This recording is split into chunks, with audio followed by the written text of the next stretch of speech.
es un tema que me pone a temblar un poco.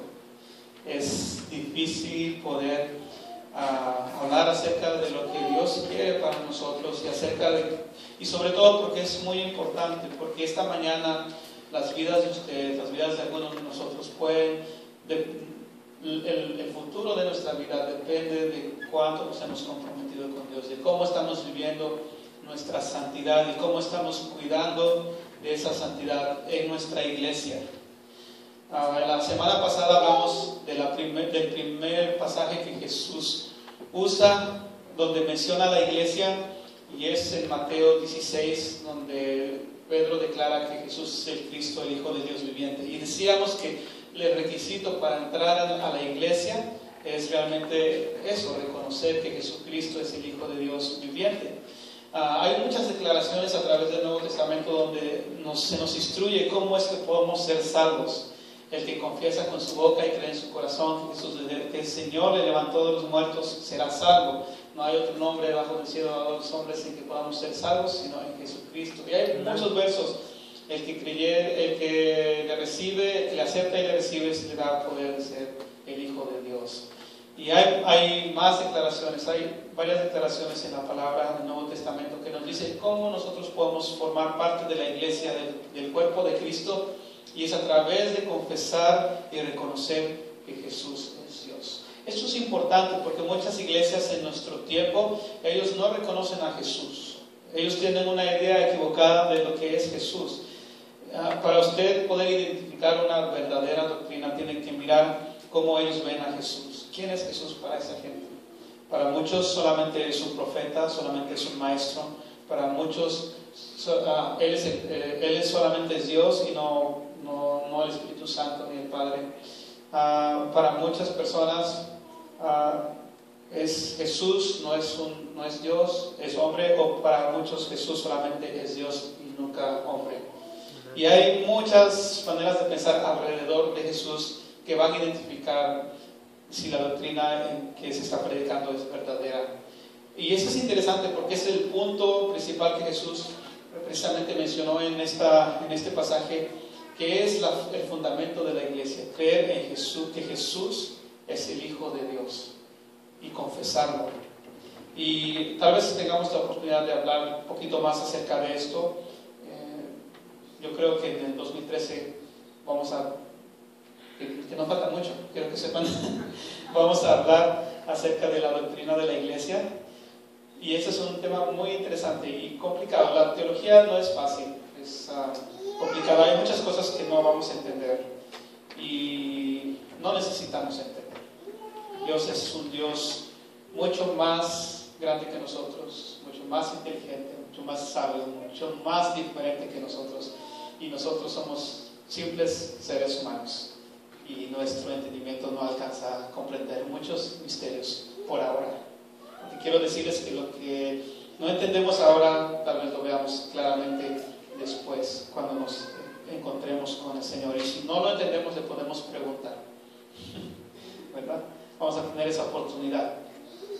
Así que esta mañana quiero compartirles acerca de la iglesia, la santidad, y creo que debemos entender que Dios llamó a la iglesia, uno de los propósitos, o tal vez el propósito más grande. Yo creo que como pastor nazareno debo de decir que el propósito más grande de la iglesia es que Dios nos llamó a vivir en santidad.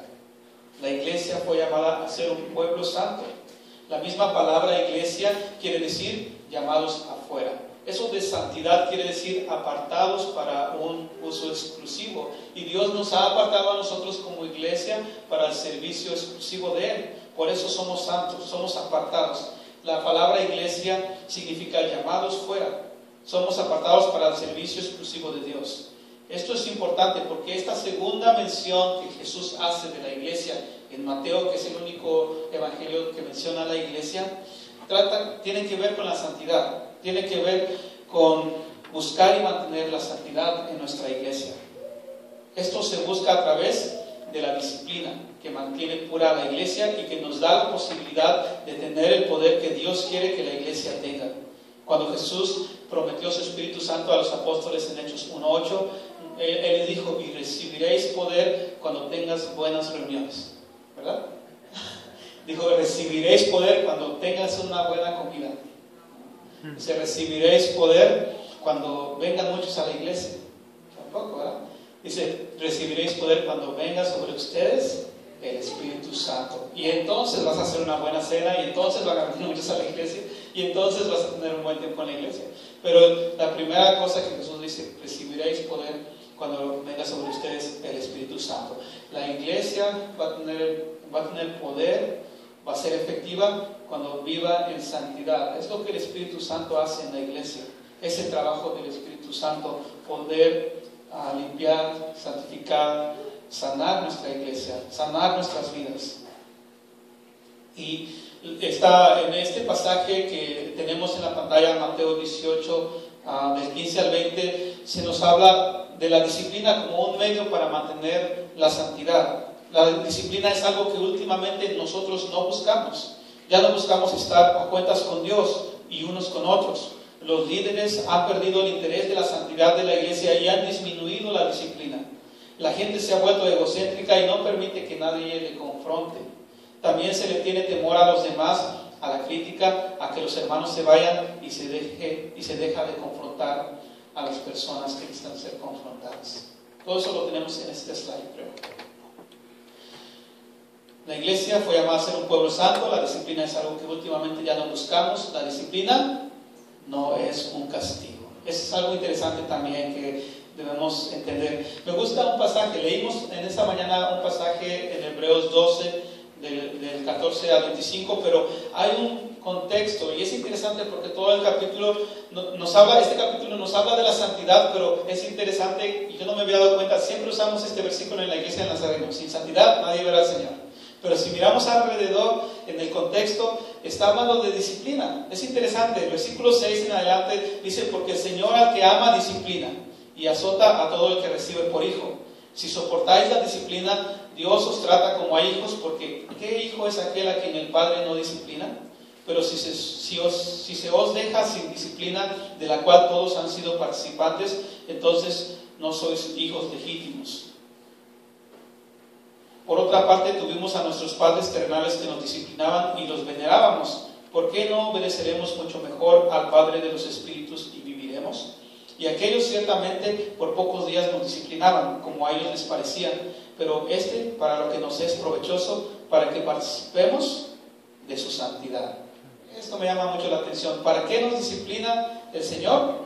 Para que participemos de su santidad, para que seamos personas limpias, puras, ¿verdad? Para que seamos personas que estamos apartados para el servicio de Él. Para eso nos disciplina. Es verdad que ninguna disciplina al presente parece ser causa de gozo, sino de tristeza, pero después da fruto apacible de justicia a los que en ella han sido ejercitados. Al principio, cuando empecé a estudiar sobre este tema, se me hacía difícil relacionar la disciplina con la santidad, pero cuando miré estos pasajes, es algo que está íntimamente relacionado, disciplina, con la santidad. Dice que las personas que han sido participantes de su disciplina han sido participantes de su disciplina porque Dios quiere que participemos también de su santidad. Interesante. Ahora, hay 5 cosas o 5 agencias en donde nosotros encontramos disciplina. Y no solamente es la iglesia. Hay 5 otras agencias que nos hablan de que Dios ha puesto para disciplinarnos. La primera es nuestros padres. Nuestros padres han sido puestos por Dios para enseñarnos disciplina. Es muy importante. Yo siempre, cuando hablo de las prioridades, digo que Dios es primero, que nuestra familia es después, y después nuestra iglesia. La casa es muy importante, la familia es muy importante. El hecho, y esto va con la reunión de los hombres, ¿verdad? Los padres han sido puestos por Dios para disciplinar. Esa es la primera agencia de disciplina para la gente, para nosotros. La segunda es Dios mismo. Proverbios 3:12 dice: porque Jehová al que ama castiga, como al padre al hijo a quien quiere. La tercera lugar de donde recibimos disciplina es uno mismo. 1 Corintios 9:27 Pablo está hablando y dice: sino que golpeo mi cuerpo y lo pongo en servidumbre, no sea que habiendo sido heraldo para otros, yo mismo venga a ser eliminado. Entonces, para poder nosotros mantenernos en el camino del Señor, para poder nosotros mantener el poder de Dios en nuestras vidas, necesitamos nosotros mismos buscar la disciplina, buscar agradar al Señor, buscar cumplir con sus mandamientos, buscar escuchar la voz del Espíritu Santo para cambiar lo que necesita ser cambiado en nuestras vidas. Y la tercera es el gobierno, la cuarta es el gobierno. Dice Romanos 13:4, porque los magistrados no están para infundir temor al que hace el bien, sino al malo. ¿Quieres pues no temer la autoridad? Haz lo bueno y tendrás alabanza de ella, porque es servidor de Dios para tu bien. Pero si haces lo malo, teme, porque no en vano lleva la espada, pues es servidor de Dios, vengador para castigar al que hace lo malo. Y por último, la iglesia. La iglesia es un agente de Dios para disciplinar. Y si nos enfocamos ahora en la iglesia, es importante que nosotros podamos reconocer de que la iglesia, el responsable de la disciplina, es el pastor, ¿verdad? No, y unas caras, no. Yo quiero animarles esta mañana y quiero realmente retarles para que podamos entender este concepto y podamos ponerlo por obra. Todo creyente es responsable de la santidad en la iglesia a través de ejercer la disciplina. Todo creyente es responsable de la santidad en la iglesia a través de ejercer la disciplina. Así que no es el pastor, no es el maestro, no es el hermano de la junta, es cada uno de nosotros tenemos esa responsabilidad. A mí me gusta cómo cómo la Biblia nos enseña cómo funciona la iglesia. Porque acuérdense que para Dios, para Jesús, no hay tal cosa como posiciones o como estructuras, como lugares privilegiados. Todos somos responsables, por lo menos por nuestra propia vida, pero cuando formamos parte de la iglesia, entonces somos responsables de que nuestra iglesia sea una iglesia donde haya santidad. Y es nuestra responsabilidad poder luchar y ejercer la disciplina en nuestra iglesia para poder tener una iglesia poderosa. Si nosotros estamos viendo algo que no está bien, nos hacemos de la vista gorda, nos hacemos cómplices y todos vamos a ser afectados por esa situación. Dice el pasaje específicamente que leímos: si tu hermano peca contra ti, ve a solas con él y haz de ver su falta. El confrontamiento debe ser algo importante. Es difícil, a mí se me hace muy difícil confrontar a las personas. Necesita ser algo serio para que yo venga y le diga: mire, no está bien lo que estás haciendo. Soy muy flexible, pero creo que necesitamos aprender a ser un poquito más amorosos. Porque vamos a ver que realmente la disciplina habla de nuestro interés en que nuestro hermano no se pierda, en que nuestro hermano no coseche las consecuencias del pecado que probablemente va a hacer o está haciendo. Es el amor que nos debe de mover para poder venir y confrontar a los hermanos. Y eso es muy importante, porque cuando no hay eso, lo más fácil para mí, en lugar de confrontar, es ir y hablar de esa persona. Lo más fácil para confrontar, o en lugar de confrontar, es ir y decirle al pastor o decirle a los demás. Pero este versículo está diciendo: primero lo que tienes que hacer es ver y confronta a tu hermano a solas. Confrontamiento debe ser privado. Esto es importante porque no nos está diciendo de que no debemos de confrontar, de que no debemos hacerle caso si alguien está actuando mal. Tenemos que confrontar a esa persona. Sí tenemos esa responsabilidad. Por eso esto es muy importante, porque cada uno de nosotros tiene la responsabilidad de confrontar a los demás cuando están haciendo algo que no está bien, cuando están ofendiendo a alguien, cuando me están ofendiendo a mí mismo, tengo que confrontarlos. Cuando están ofendiendo a Dios, tengo que confrontarlos y hablarles en privado. Eso es muy importante. El objetivo de confrontar a las personas es la reconciliación y restauración. Si te hace caso, has ganado a tu hermano, dice el pasaje. Entonces, no se trata de poner en evidencia a nadie, no se trata de poner en vergüenza a nadie, se trata de restaurar y reconciliar a esa persona con Dios o con uno mismo. Entonces, tiene la responsabilidad de usted de confrontar. Hay muchas cosas que yo no sé, les decía, ayer creo los hermanos. Hay muchas cosas que yo no sé y no quiero saber. Es su responsabilidad. Si yo no tengo que saber, mejor para mí. Porque cuando yo sé algo, quiere decir que esa persona no le hizo caso a su hermano. Y ahorita les voy a decir qué es lo que sigue. El segundo punto es, cuando el hermano no hace caso, entonces usted debe de tratar de buscar a alguien más que le confronte también junto con usted. Si Walter le voy a decir, mira Walter, tienes que hacer esto, no estás haciendo bien, y no me hace caso, después voy a venir por Julio y Giovanni y vamos a ver a Walter y decirle, tienes que cambiar, tienes que reconocer, tienes que arrepentirte, ¿verdad? Y si no hace caso, entonces lo vamos a traer a la iglesia. Vamos a traer el asunto a la iglesia. Si se necesita, si se niega a hacerles caso a ellos, díselo a la iglesia. La iglesia debe animar al hermano a reconocer su falta, sobre todo los que tienen influencias en él. Esto es importante porque cuando traemos a alguien que venga y nos ayude a confrontar a alguien, vamos a traer a alguien que sepa el problema y a alguien que conozca a esa persona. No vamos a traer a Walter con ese predicador invitado que vino a predicar el domingo, ¿no? Porque ese predicador ni conoce a Walter ni conoce qué está pasando. Tiene que buscar a dos personas que conocen a Walter y que conocen cuál es la situación, por poner ese ejemplo.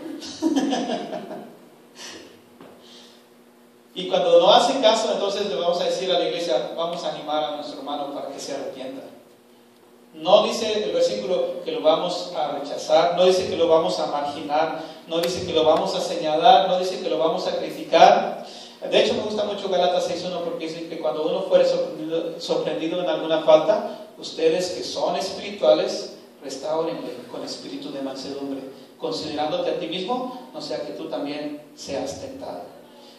Aquí hay una palabra muy importante, dice ustedes que son espirituales. Cuando nosotros luchamos por la santidad en la iglesia, eso quiere decir que cada uno de nosotros buscamos el Espíritu Santo en nuestras vidas. Yo de una vez le voy a decir, si usted no tiene el Espíritu Santo en su vida, ni siquiera confronte a nadie. Tiene que ser confrontado usted primero. Entonces la comunidad de fe, siempre hemos dicho que la comunidad de fe, la iglesia, es para edificarnos unos a otros. Si no buscamos ese propósito, si no buscamos esa meta, entonces no estamos haciendo nuestro trabajo. Si nuestra interacción con los demás, si nuestra confrontación no tiene el propósito de edificar a esa persona, entonces mejor no nos quedemos callados, mejor no vamos a decir nada.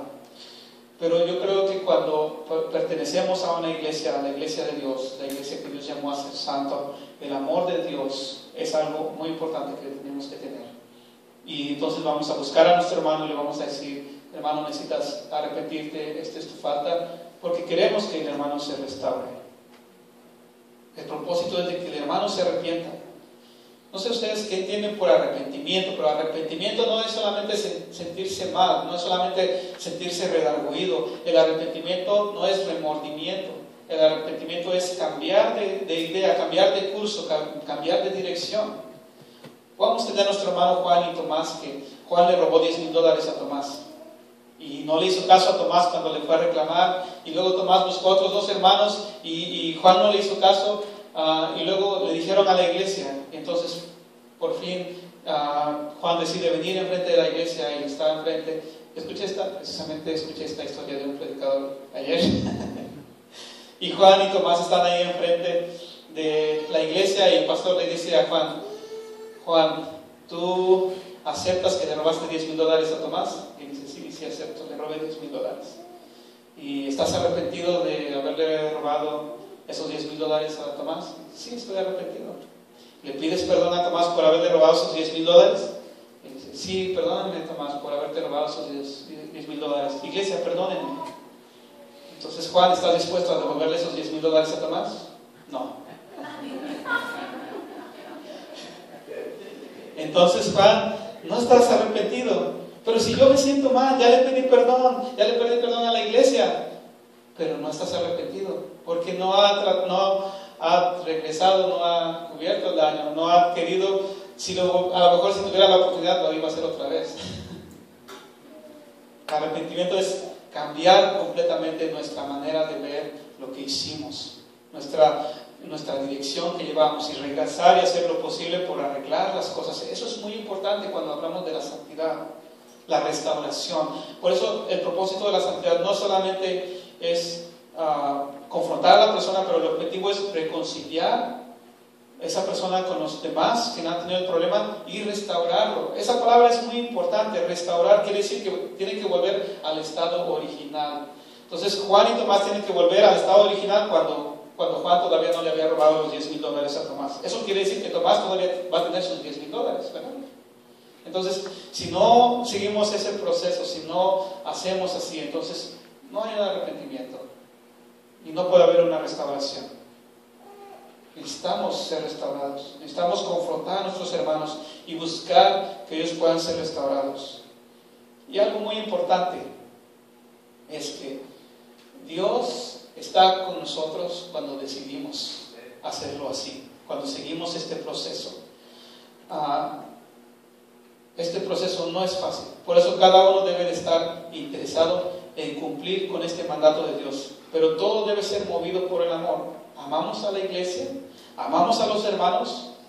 Eso realmente, precisamente el amor hacia los hermanos nos hace difícil y doloroso confrontarlos cuando tenemos que hacerlo.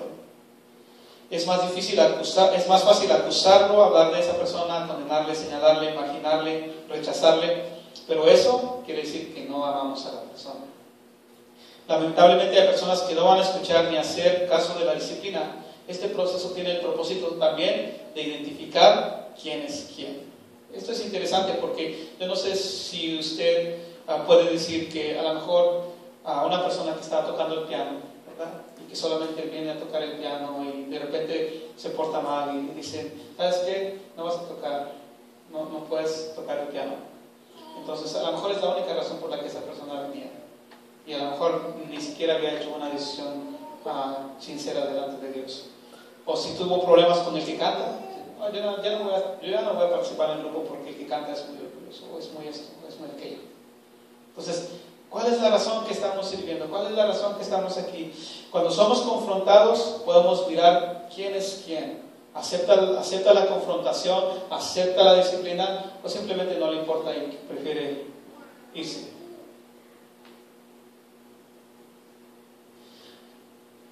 Al final de este proceso podremos ver si la persona realmente le interesa una relación verdadera con Dios o si tuvo otras motivaciones para acercarse a la iglesia. Dice el pasaje que lo tratemos como a un incrédulo, probablemente lo es. Cuando tenemos el Espíritu de Dios vamos a reconocer nuestro pecado cuando somos confrontados por aquellos que nos aman y que también tienen el Espíritu Santo en ellos. Esto es importante. Si tenemos el Espíritu de Dios en nosotros, entonces vamos a escuchar la voz del Espíritu a través de nuestros hermanos. Nosotros no somos, nadie es perfecto, todos cometemos errores.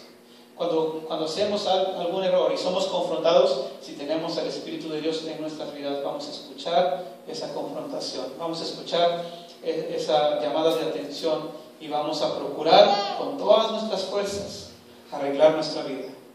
Yo puedo decirles eso. Si hacemos esto, si seguimos el proceso, Dios dice, les aseguro que todo lo que ustedes atan en la tierra quedará atado en el cielo, y todo lo que desaten en la tierra quedará desatado en el cielo.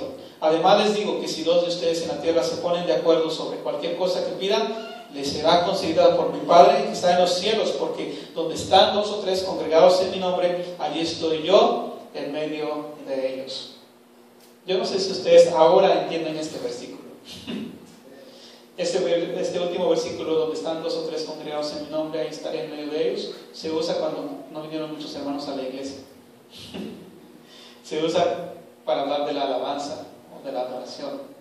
Pero este versículo está usado en el contexto de que si nosotros nos disciplinamos, si disciplinamos a otros, si confrontamos a otros, si restauramos al hermano, si nosotros mismos nos dejamos ser confrontados y cambiamos nuestra vida, entonces cuando estén 2 o 3 personas que han seguido este proceso, este mandamiento, este mandato de Dios, entonces Dios va a estar ahí. No es que 2 o 3 vinieron al servicio, es cuando 2 o 3 están de acuerdo y han seguido este deseo de buscar la santidad en la iglesia, entonces Dios está en medio de ellos y nos va a dar poder. Esa es la promesa de Dios. Lo que ates en la tierra será desatado en el cielo. Eso quiere decir, si tú seguiste este proceso y decidiste que esta persona va a ser restaurado, va a ser libre de su pecado, esa persona va a ser libre porque se sometió a la confrontación, porque lo confrontaste y la persona reconoció. Pero si lo confrontaste y no reconoció y le declaras como un incrédulo, también yo respaldo tu decisión. Eso es lo que dice Dios. Lo que ates será atado, lo que desates será desatado en el cielo. Es increíble, de verdad, que realmente la importancia de poder caminar en el Espíritu, la importancia de poder buscar la santidad en nuestras vidas y en nuestra iglesia, es muy importante, es decisivo para el respaldo que podamos tener de Dios en nuestras vidas y en nuestra iglesia. Este texto tiene que ver con la disciplina de la iglesia. Dios nos da autoridad y reconoce nuestras decisiones cuando seguimos el proceso. Si la persona se arrepiente, queda libre, desatado, y esto con el respaldo de Dios. Él lo reconoce. Si la iglesia está de acuerdo después de haber seguido el proceso, Dios apoya el acuerdo. Si la iglesia ata, Dios ata. Si la iglesia desata, Dios desata. Si nuestro interés en la restauración de los hermanos, si nuestra motivación es el amor por ellos y buscamos la santidad, entonces Dios está en medio de nosotros y nos da el poder y la autoridad para atar y desatar. Por eso, esto no es de que a veces usamos estas frases fuera de contexto y pensamos que nosotros solos tenemos esa autoridad a veces de declarar libre o atado a alguien, pero es cuando nosotros seguimos cierto proceso, cierto orden para llegar a una conclusión en cierta situación de la iglesia. Es cuando nosotros nos sometemos a la autoridad de Dios y cuando buscamos en amor la santidad de la iglesia. ¿Qué es lo que se disciplina en la iglesia?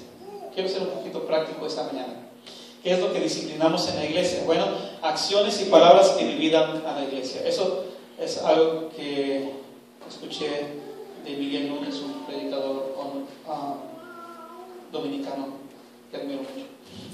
Él dice, ¿qué cosas vamos a disciplinar? Acciones y palabras que dividan la iglesia.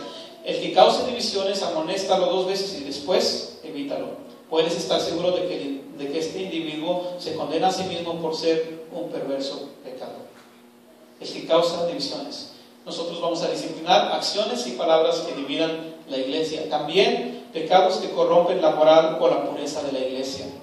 1 Corintios 5, 9 al 11 dice, por carta ya les he dicho que no se relacionen con personas inmorales. Por supuesto, no me refería a la gente inmoral de este mundo, ni a los ávaros, estafadores y idólatras. En tal caso, tendrían ustedes que salirse de este mundo. Está refiriendo a gente en la iglesia.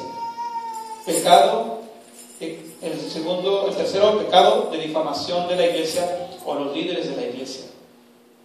1 Timoteo 5:19 dice, no admitas ninguna acusación contra un anciano a no ser que esté respaldada por 2 o 3 testigos. No permitimos difamación. Y luego falsas doctrinas. También vamos a disciplinar cuando alguien esté hablando falsas doctrinas.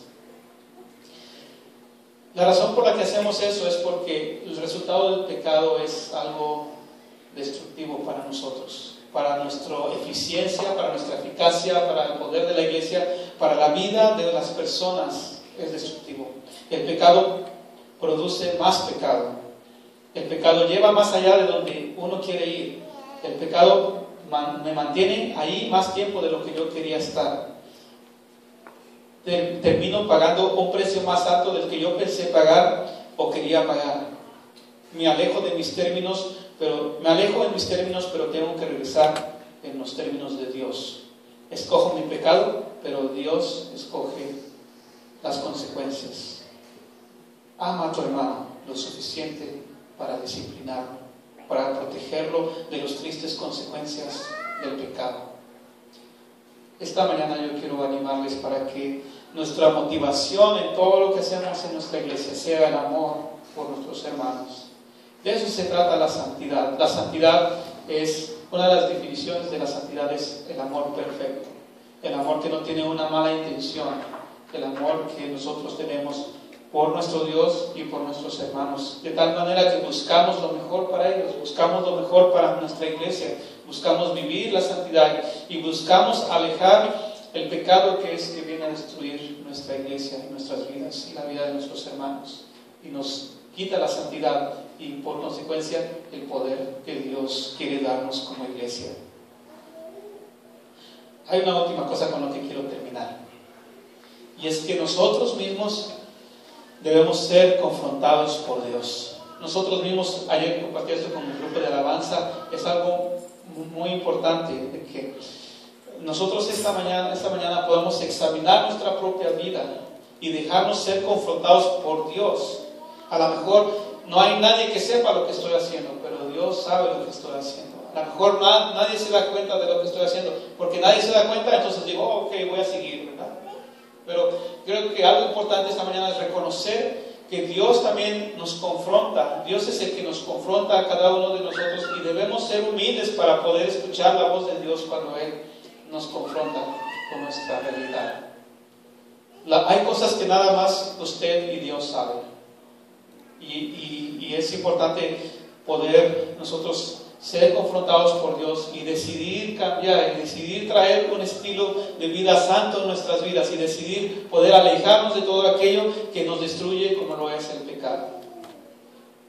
La porción que leímos al principio es Hebreos 14, del 18 al 24 al 25, y dice: ustedes no se han acercado a una montaña que se pueda tocar o que esté ardiendo en fuego, ni a oscuridad, tinieblas y tormenta, ni a sonido de trompeta, ni a tal clamor de palabras que quienes lo oyeron suplicaron que no se les hablara más, porque no podían soportar esta orden: será apedreado todo el que toque la montaña, aunque sea un animal. Tan terrible era este espectáculo que Moisés dijo: estoy temblando de miedo. Y esto se refiere al Antiguo Testamento, cuando Dios trató de hablar con su pueblo, y era tan tremenda su presencia que ellos dijeron: mejor Moisés, tú ve y habla con él, porque nosotros no queremos estar aquí, no nos queremos morir. Pero ahora dice el escritor de Hebreos, por el contrario, dice: ustedes no están en ese lugar como los israelitas estaban en ese tiempo. Al contrario, ustedes ahora se han acercado al monte Sión, a la Jerusalén celestial, la ciudad del Dios viviente. Se han acercado a millares y millares de ángeles, a una asamblea gozosa, a la iglesia de los primogénitos inscritos en el cielo. Se han acercado a Dios, al juez de todos, a los espíritus de los justos que han llegado a la perfección, a Jesús, el mediador del nuevo pacto, y a la sangre rociada que habla con más fuerza que la del rey. Yo no sé si usted entiende estos versículos, pero nos dan una imagen bien grande de la responsabilidad que tenemos como cristianos de mantenernos en una vida santa. Porque no solamente estamos aquí en esta congregación de Roland Heights, pero también todos los justos que están con el Señor nos están mirando. Eso es lo que está diciendo este versículo. Los ángeles, y déjenme leerles una vez más.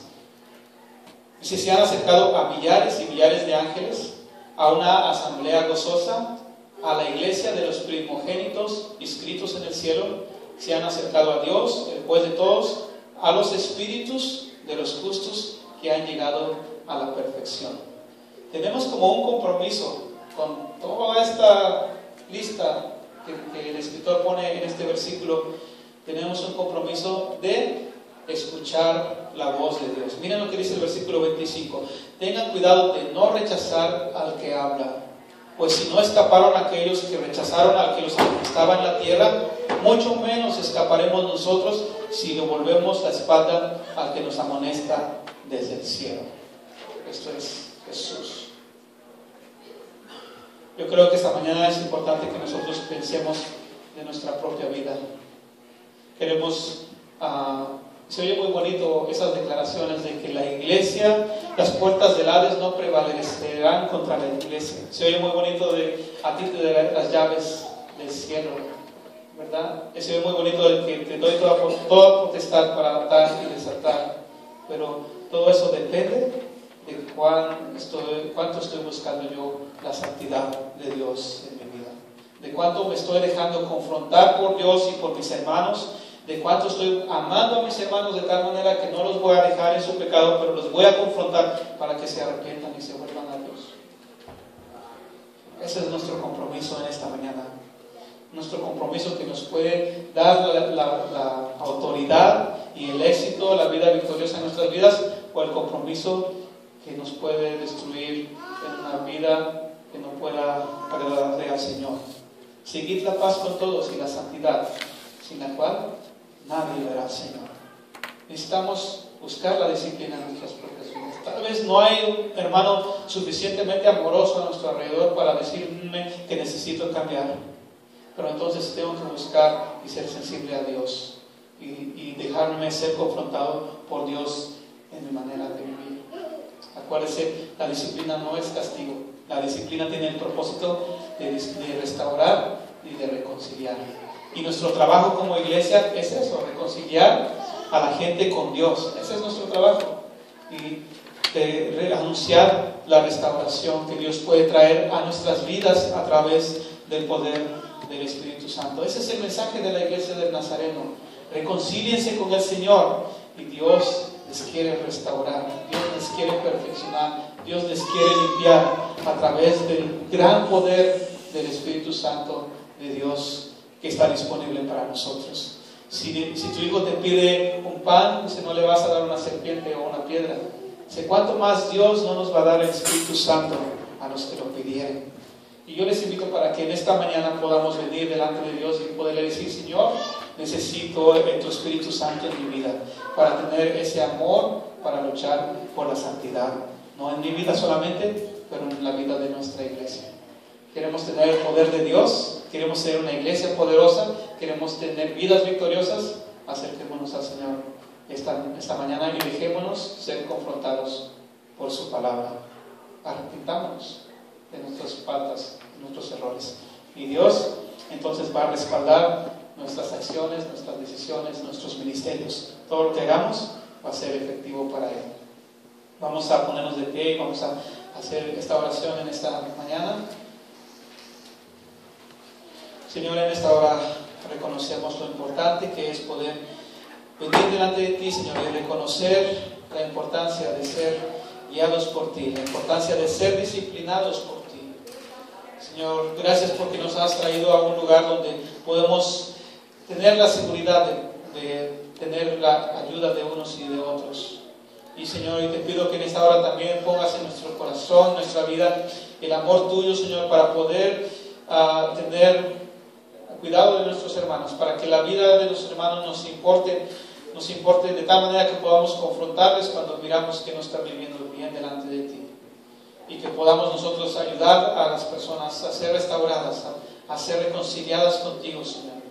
Si esta mañana hubiera alguien, Señor, que está batallando con una situación en su vida, si tú estás hablando del corazón de alguien, te pido, Señor, que tú le ayudes, Señor, para que pueda rendirse delante de tu presencia y poder ser libre del pecado, y poder ser libre, Señor, de las faltas, de los errores, de la culpa, de la amargura, Señor, de las cadenas, Señor, que atan nuestras vidas y no nos dejan vivir una vida en abundancia, Señor, como la que tú has prometido para nosotros.